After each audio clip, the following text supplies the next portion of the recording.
Hey, so No. No. Stay inside. so we are live, and I don't know how many of y'all are with us. Just so you know, we are in my backyard. I was about to hold whose hand? You know us. We're both moms. We got a bazillion kids, and so they're in and out. We tried to contain them inside, hoping they wouldn't burn down the place. 2 of them just joined us outside. So this will be interesting, but we're going to try and find this time and space to join with you. We're going to kind of hang tight for a minute and see if anybody joins for a few seconds, and then we'll get started, because I think I just started like 30 seconds early. So how are y'all hanging in there during this isolation? Oh, I see Maricella's here. Hey, Maricella.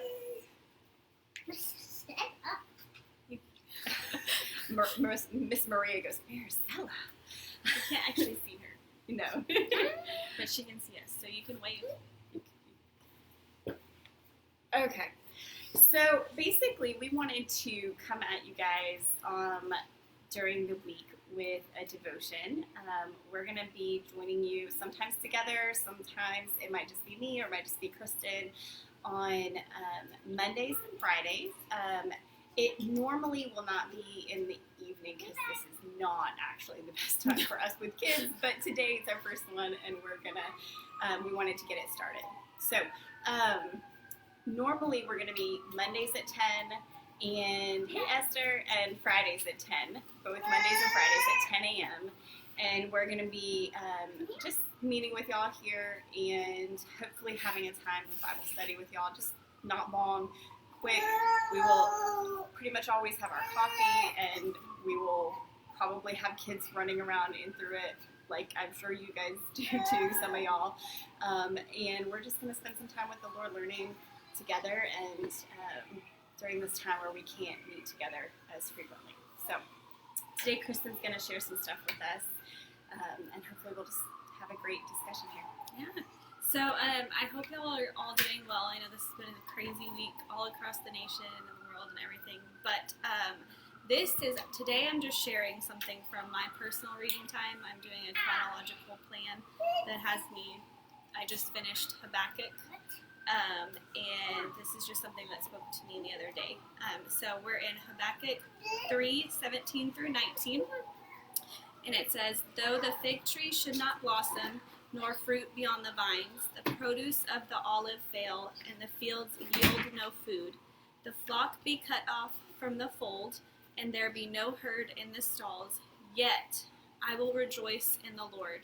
I will take joy in the God of my salvation. God, the Lord, is my strength. He makes my feet like the deer's. He makes me tread on my high places." And then it just says, "To the choir master with string instruments." And so what kind of just stuck out to me with this was, it just applied to this time for me. It said, though things may look bad, it says, "Yet I will rejoice in the Lord. I will take joy in my salvation. The Lord is my strength, and he directs my feet." And it kind of just reminded me of some of my favorite verses that are in Psalms 41 through 5, and I'm going to have Aaron read those for you. So Psalm 40, starting in verse 1, and going through, sorry, we have the dogs too. Psalm 40, verses 1 through 5. "I waited patiently for the Lord. He inclined to me and heard my cry. He drew me up from the pit of destruction, out of the miry bog, and set my feet upon a rock, making my steps secure. He put a new song in my mouth, a song of praise to our God. Many will see and fear and put their trust in the Lord. Blessed is the man who makes the Lord his trust, who does not turn to the proud, to those who go astray after a lie. You have multiplied, O Lord my God, your wondrous deeds and your thoughts towards us. None can compare with you. I will proclaim and tell of them, yet they are more than can be told." Those are really good verses. In my Quiet Time Bible, which I use sometimes and sometimes I don't when I'm reading, but it asks, what did I learn about God from this? And I think it just reminded me that no matter the circumstance, he is still good, that that he's never changing. No matter my feelings, I can rejoice in my salvation in him. And just to always remember that even when we're having to wait patiently, when things are uncertain, that he hears us.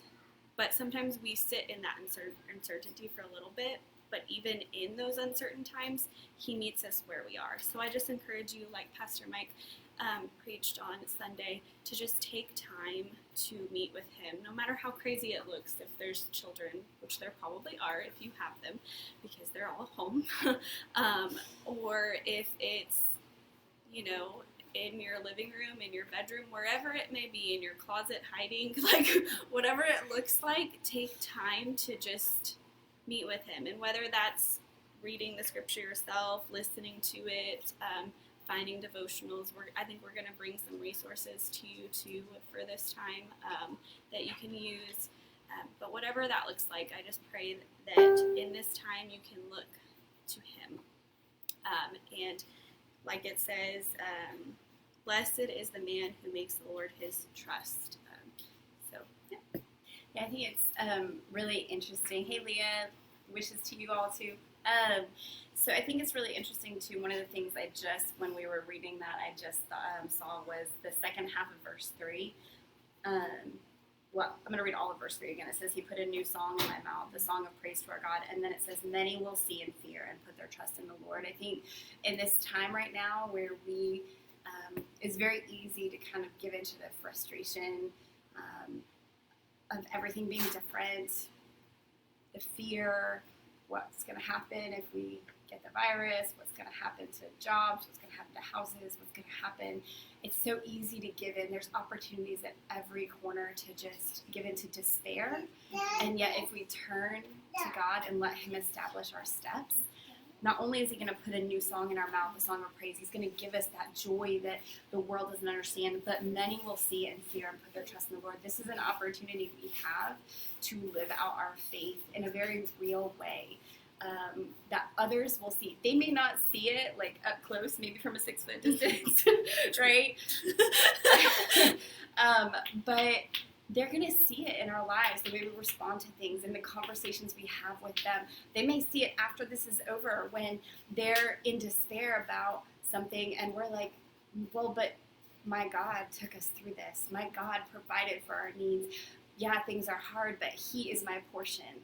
And he is everything we need. When we're able to say that, and it doesn't happen by accident, it happens because we're spending that time in the Word, people are going to see that. And the only explanation for that joy is to turn to God and to trust in him. And so this is for us to take this time to turn to him and grow in our faith and then use that to help draw people in. It's such a invaluable time that we just have been gifted, and it's hard sometimes to see it that way, that this is a gift, but it truly can be if we approach this the way that God and David is telling us to approach this here in Psalms and Habakkuk. So, do you want me to pray? Do you want to pray? Yeah, no, I was just going to say that's so true, and I think that one of the things that Pastor Mike mentioned was to not be so enthralled in the news, and I've had to actually turn off social media so if you see less of me, I have timers set, and because I was just getting bombarded by people who are stressed and worried and overwhelmed, and it was causing me to go there too instead of going to him, the rock that is higher than us. And so I just pray that today this helps you take time to meet with him. Yeah, absolutely. So I think we're going to pray and close it out. And if you have any prayer requests, feel free to put them in the comments, and we'll be praying for those this week. If you have any thoughts or comments or questions about anything we talked about, if anything struck you in a certain way that you might want to share, we want this to be an open time where we can talk to each other. And encourage one another, a way to build community when we can't really meet together in the same way. So, so let's go ahead and pray, and y'all, again, put anything in the comments that you'd like to share. So, Dear Lord, I thank you so much for this day. I thank you for the wind. I thank you for the breeze. I thank you for the beautiful spring that we are being given and the time to enjoy it, dear Lord, even though all of us had other plans today. A while ago, dear Lord, you have stripped all of that away, dear Lord, and what we have left is you. Lord, I just pray that as we take this time to draw closer to you, Lord, that we would remember these words, that we would draw into you and allow you to establish our steps on the solid rock, dear Lord, that you would allow us to fall deeper in love with you and to grow closer in our relationship with you each and every day, that we would prioritize spending that time meeting with you in your word, dear Lord, and we just pray that others would come to know you, dear Lord, that you would use us as a witness to others, that people would see that we're not freaking out, okay, that even though we're afraid, that we trust in you, dear Lord, and that they would want to know why, that they would ask us why we have such peace that can't be explained, why we have such joy that can't be explained, and that we would point them straight to you, dear Lord, because that's really what this world is looking for right now.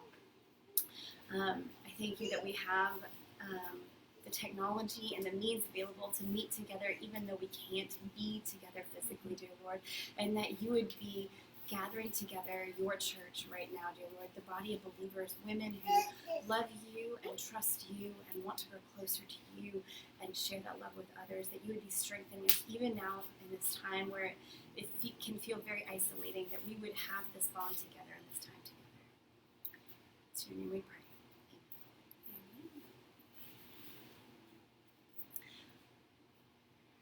Amen. Okay. Hey Nancy. Okay, Maricela. Oh yeah, I can't imagine with all the nursing stuff, and right now we'll definitely be praying for you. And then decisions with graduation. Is that still happening in May, do you think? I thought you were saying it was going to happen in May. So yeah, we'll be praying for that as God gives you guidance as to what you're going to do and where you're going to go afterwards. Those decisions are never, ever easy. So. Okay, well, we're going to close out for today, and hopefully we'll see y'all back on Friday. And feel free to share this and share it with friends so that we can have a good group here so we can minister to others as well. So, Bye. bye.